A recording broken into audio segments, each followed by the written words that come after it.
Hey comrades, I believe in gender equality, Oh really? So do I. and that makes me a feminist. We were getting there. We were getting there, mate. Anyway, people, did you hear a word, like a particular word? Comrades. Oh, great. It's a fucking communist.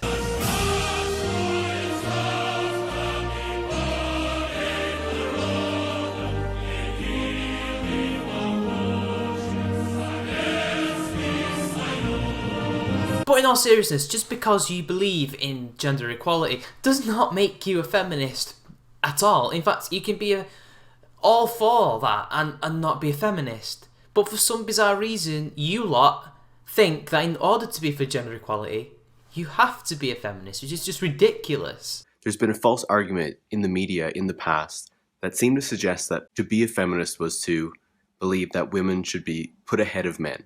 Oh really, it couldn't possibly be the same media like The Guardian, Huffington Post, BuzzFeed, etc., who purport all of this, who write articles like put all men into concentration camps, to pay men less than women, because equality. Yeah, it couldn't possibly be them, could it? But that's a lie. Oh my special snowflake, comrade, really? Are you sure it's a lie? Because I can't see a lie right here.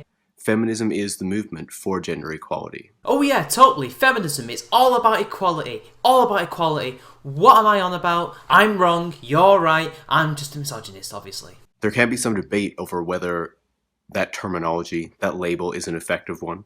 Yeah, because when you call feminism, it doesn't really sound like you're for equality, does it? It sounds like you're only for women.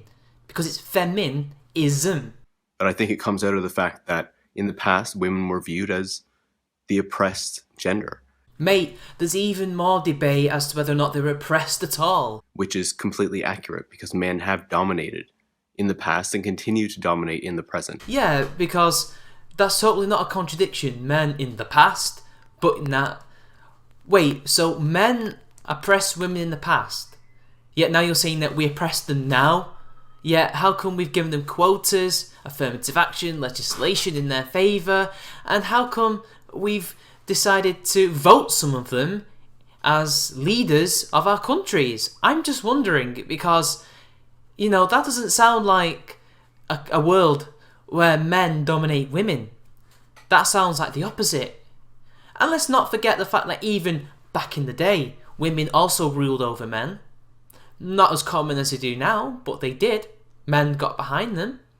Elizabeth I, for example, was a monarch, a female monarch, a leader that people got behind, men and women. But the fight for gender equality isn't just one that benefits women. It benefits everyone wherever they sit on the gender spectrum. Yeah, sadly, science doesn't agree with this whole spectrum nonsense that you lot like to peddle.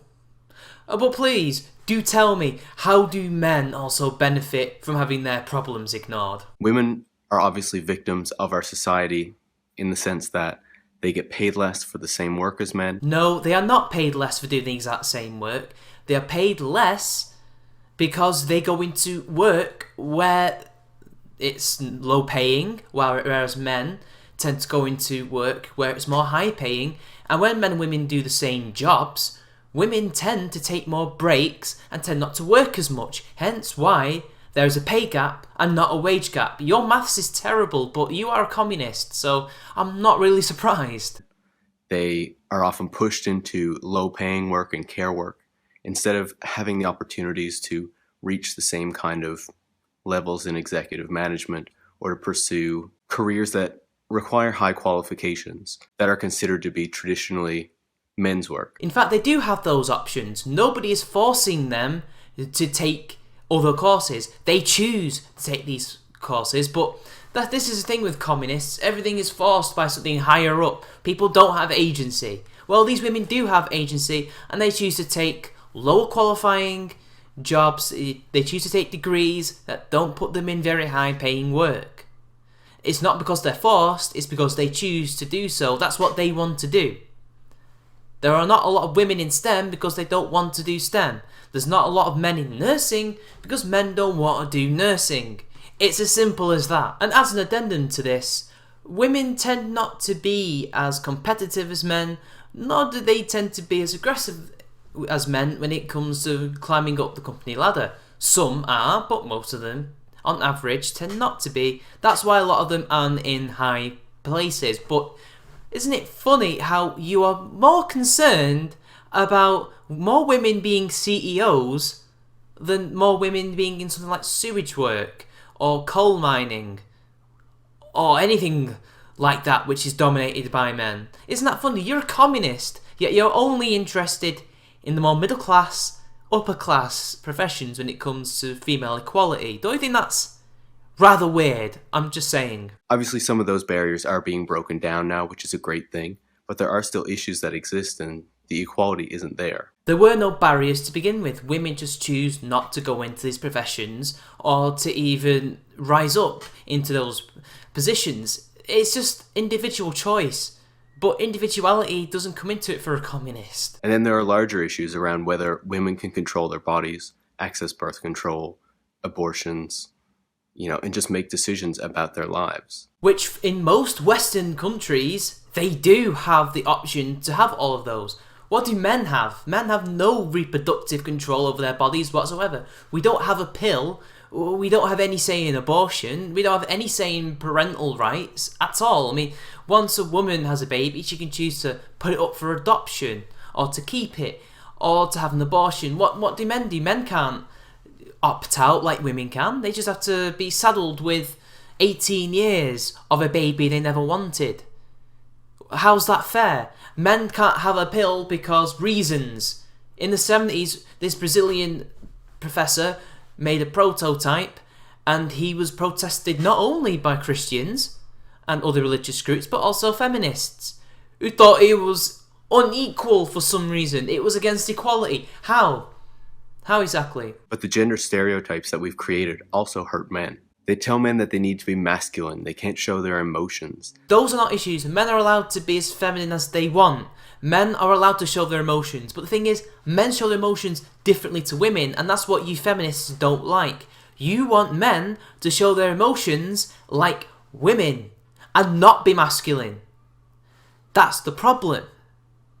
And what did I say about ignoring men's problems? See, every time we bring up men's problems, you always bring this up as some massive problem that is facing men when it's not. It's suicide, reproductive issues, parental issues, but no. It's that we apparently can't show our emotions. Yes, we can. We just do it differently. They need to look a certain way and in a sense not really care about how they look. Again, a non-issue. And even though there are a lot of masculine homosexual men, that's generally seen as something that doesn't fit into the masculine identity. Citation needed. And is rejected in some sense by the dominant heterosexual male society. And no, they're not, considering it was that same society that legalised it in this country in 1967, 68. I cannot remember the exact date, but it was in the late 60s. This is the same heterosexual, masculine-dominated society that gave them the right to marriage, gave them the right to have the same age consent as straight people in this country. And this is the same society who overwhelmingly accepts them nowadays as one of the bros, as a friend, etc., etc. Only a few of them are still homophobic, yet you're ignoring all the women who are also homophobic. But hey, it's only the men, only the straight men that are homophobic, remember, people? And then if we consider people who fall elsewhere on the gender spectrum, particularly trans people. Again, it's not a spectrum. They aren't a separate gender. They go from one to the other. That's why they're called transgender. They transition from male to female and vice versa. Remember? That's why they're called transgender. They're not a third gender. There is no spectrum here, mate. They lack even basic protections that men and women can expect. You see, that's funny because in my country, we have the Equality Act of 2010, where transgender people are protected in that. We also have the European Union's own charter, which also protects them. And in your country, you also have your own laws protecting them. So they are protected. In many places, they can be fired from their work without reason. Can you please give me some citations for this? Because that's against American law, as it is against British law.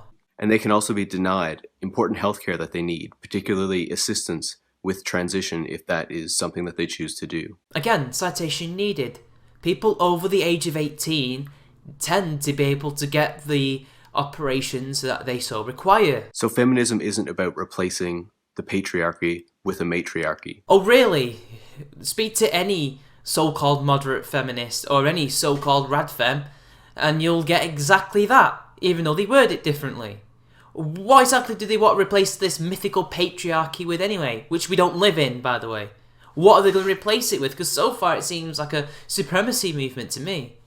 And why are they including gay people and transgender people? That's nothing to do with feminism, that's nothing to do with women. In fact, you have feminists who don't even like trans people. They're called TERFs, remember? Maisie Williams, the actress who plays Arya in Game of Thrones, recently suggested that we should call people normal or sexist instead of using the term feminism. Why? What's wrong with that? Does it kind of suggest that maybe you lot are also sexists and that you do not have the monopoly on gender equality? Like I said before, that's exactly what it should be.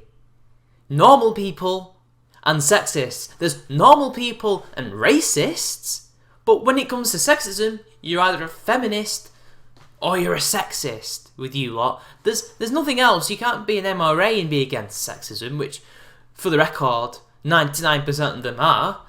But hey, you gotta be a feminist to be for gender equality because reasons. Because authoritarian supremacist movement reasons. And I think that's kind of a great idea. If we consider the fight for racial equality, there's not a term for people who necessarily support that. You're just considered normal if you do. Whereas if you believe that one race is better than another, you are called a racist. So you do agree that using feminist is wrong, and instead we should use normal. So why is it that at the beginning that you support gender equality, therefore you are a feminist? You could have just said you were normal, but you didn't. You said you're a feminist. You are contradicting yourself here. I am a feminist. I do believe in gender equality.